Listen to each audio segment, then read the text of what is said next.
এই এই হইছে আপনার স্বামী, ধরেন ধরেন ধরেন।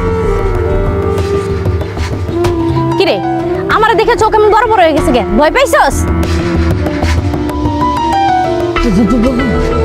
তুমি তুমি এখানে কেমনে?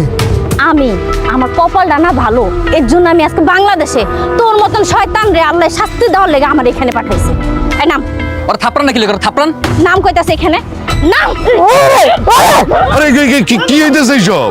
চাচা আমি কইছিলাম না ওটা বন্ড, ওই আমাকে মায়ের মতো বেডের রুকেছিল যে বিয়ে করে বিদেশ লই দিব। ওরা এই মহিলারা বিদেশ নিয়ে বিক্রি করে দিছে। মহিলার তো কপাল ভালো, কপাল ভালো দেখে মহিলা কোন রকমের জান প্রাণ দিয়ে আজকে দেশে আইছে। কি বলতেছো রমজান এইসব? এই মিথ্যা কথা বলতেছো কেন তুমি? যাহা মিথ্যা কথা বলতেছো, মিথ্যুক কথাকার। মিথ্যা কথা এখানে নাই, তোরা যেটা লাগালে তুই বুঝতে পারবি সত্যি কথা না মিথ্যা কথা। ওরে এখনো স্বীকার করতে কো। এই এই তুই স্বীকার করবি নাকি তোর গারামে হনি? স্বীকার কর। স্বীকার কর, স্বীকার কর। স্বীকার করতেছি। আমি আসলে মেয়েদের সাথে প্রতারণা করে তাদেরকে বিয়ে করে দুবাই নিয়ে গিয়ে বেচা দেই। কথা সত্য, কিন্তু আমি এক দোষ না, ও হচ্ছে নাটের গুরু। এই তোর খারাপ যে মারতে মারতে নিয়েছে, কারের জায়গাতে থাপ্পাইতে থাপ্পাইতে নিয়েছে। আই ধর, আই ধর ওইটা রে। ধর।